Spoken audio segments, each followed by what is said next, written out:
29th, 2012, the worst hurricane in the past 5 years slammed into one of the most densely populated regions of the United States. The impact point was within 10 miles of original weather satellite predictions made almost 8 days before. The early warning issued by these guardians of the skies allowed for swift evacuation, saved countless lives, and helped divert more catastrophic disaster. This is a testament to the seemingly endless capabilities and boundless potential of satellite technology.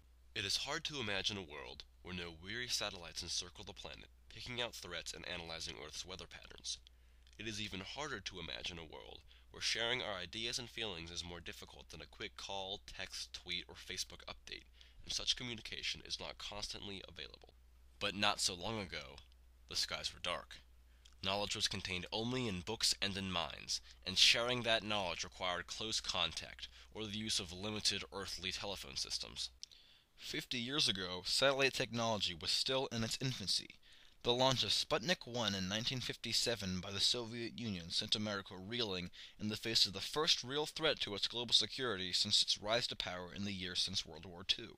The space race had begun, as both the Soviet Union and the United States battled in a game of one-upmanship to see who truly had the greater technological superiority.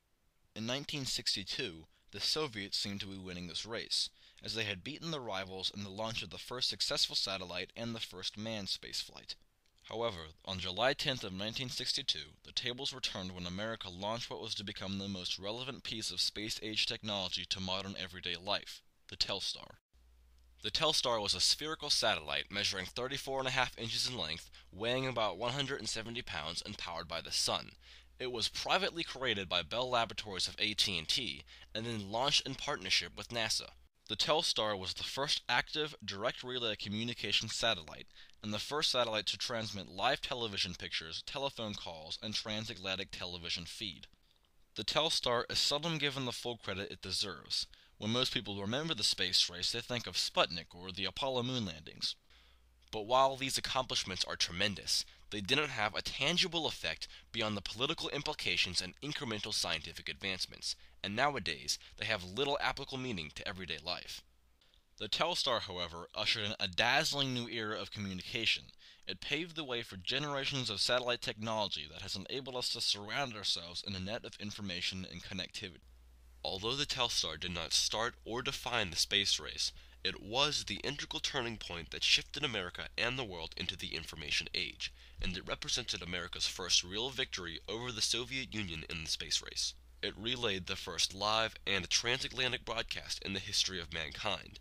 Messages of peace and optimism for the future overlapped with images of the Telstar and the American flag.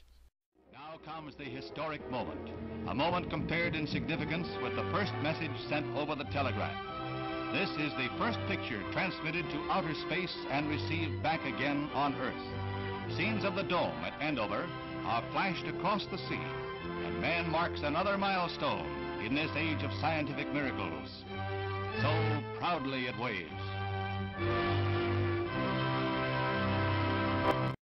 President Kennedy talked with enthusiasm about the lasting effects of the Telstar and his hope that it would bring peace and better understanding between all people. I understand that part of today's press conference is being relayed by the Telstar communications satellite to viewers across the Atlantic, and this is another indication of the extraordinary world in which we live.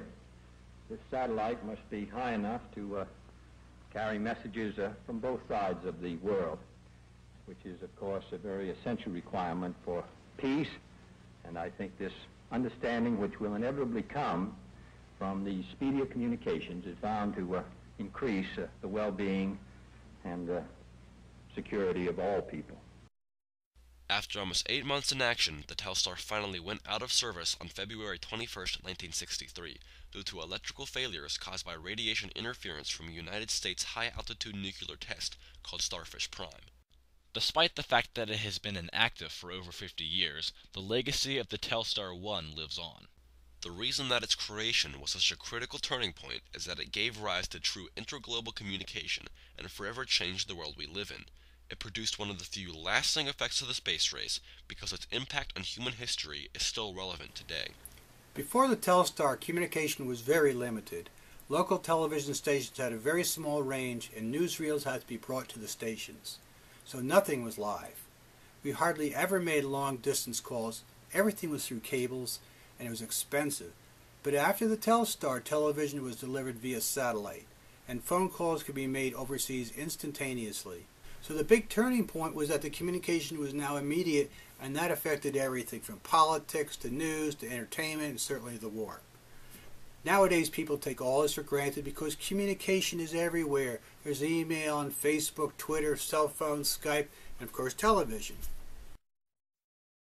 As indicated by the interview with Mr. Sparber, satellites are an essential cog in the machine of modern society.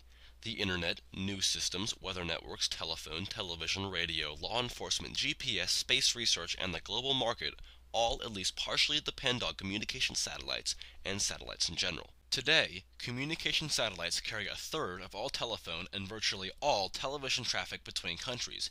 Email has become a daily routine for 80% of American households. Communication satellites can easily establish a link to places where ground structure is either unavailable or has been destroyed, making them essential to disaster relief efforts. Spy and weather satellites continually provide crucial information about potential threats and dangers, whether from man or nature. Ever since the Telstar created the path for commercial satellites, they have become the linchpin of global communications and an important part of national security. This satellite dependence is not always a good thing. The incident of Starfish Prime proved that a high-altitude nuclear blast or electromagnetic pulse could easily shut off satellite communications and even harm Earth-based electrical systems, sending the world into the dark. Some people cannot help but wonder if the world would not be a better place without satellites and the constant information exchange they bring. They argue that satellites aren't worth all the problems they cause. 3,000 satellites currently clutter the skies. Only about 1,000 of them are active. Since the beginning of the space age, over 10,000 man-made objects have been tracked in orbit. These objects regularly fall out of orbit and come crashing to the Earth's surface, and the more that exist, the higher the chances of a space collision. Then there's the potential military threat of satellites. So far, satellites are only used for reconnaissance and spying purposes, but only the Outer Space Treaty of 1967 has kept nuclear weapons from being stored or fired from outer space. Next, there's the massive security threat that the internet possesses. Millions of people keep their entire lives and finances on the internet. Governments use it to run security systems, electrical grids, finances, and information exchanges. Even if they are heavily encrypted and protected, these essential accounts and data structures are surprisingly easily hacked by groups of experienced individuals. If all the various security and safety concerns created by the existence of satellites are ignored, we still must consider the frequently negative effects that they have on us as a people and as a society. The internet can be used as a tool to spread radical propaganda and senseless hate at lightning speeds. In America, satellites allow us to talk with anyone at any time, but rather than increase the flow of ideas and goodwill, as President Kennedy had hoped, this constant exposure seems to have numbed us to human contact. When was the last time that you had a face-to-face conversation with a colleague, rather than just sending an email to his cubicle just 10 feet away?